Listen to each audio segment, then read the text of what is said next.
Let's give it up for Miguel, el joven que fue arrestado, decidió arrestarse por algo, ¿verdad? Por apoyar a los jóvenes indocumentados y tiene algo que nos va a compartir.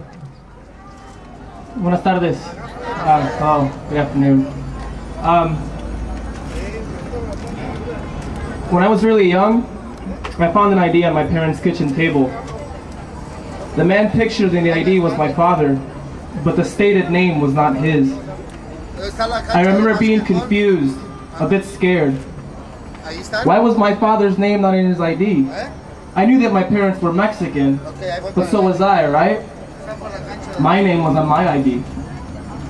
My parents migrated to the United States in the 1970s, and did so with the intentions that countless of immigrants have, the search for a better life. I remember my dad telling me stories of him walking through the beaches of Tijuana late at night towards the United States, evading INS. I remember him telling me how he hid behind bushes.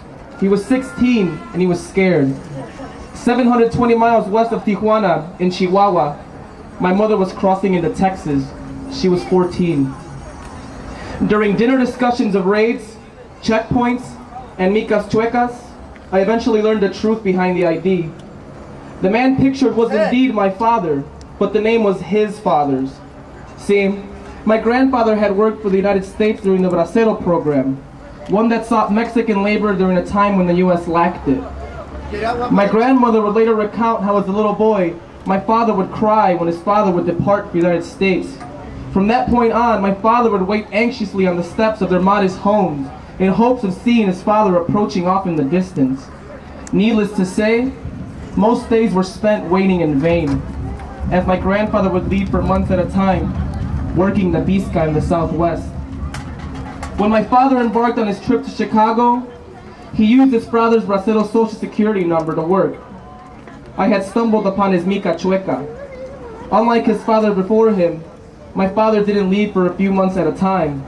Unbeknownst to my father, he was in the U.S. to stay and would eventually become a citizen. It was in this context and with these conversations that I learned that my parents were at one point undocumented immigrants, and that I had inherited a privilege from their journey. At the university, I've met peers who are undocumented and who can't do many of the things that I take for granted. They cannot file for financial aid. They can't obtain a driver's license. Some have yet to meet their grandparents, as some departed to the U.S. at an early age. I've realized that citizenship gives me a voice that I can use to decry injustice and to stand alongside undocumented immigrants. Acknowledging this privilege, I have embarked on a journey that involves sharing my privilege as leverage for those who don't possess the same leverage as I. On April 27, 2010, I and other U.S. citizens were arrested outside of the Broadview Detention Center. We sat in the street and blocked the bus that was carrying fathers, sons, mothers, and daughters to an airport with the intent of sending them to another country because our society regards them as illegal. In solidarity with undocumented immigrants, we utilize our privilege to risk arrest and other legal ramifications in a call for social justice. Given how I've inherited my privilege and what immigrants endure as a U.S. citizen, it's the least I can do. Thank you. Volvemos a pedir a la gente que se acerque, por favor, que se acerquen. Acérquense aquí a escuchar los testimonios de los jóvenes. Tenemos a otro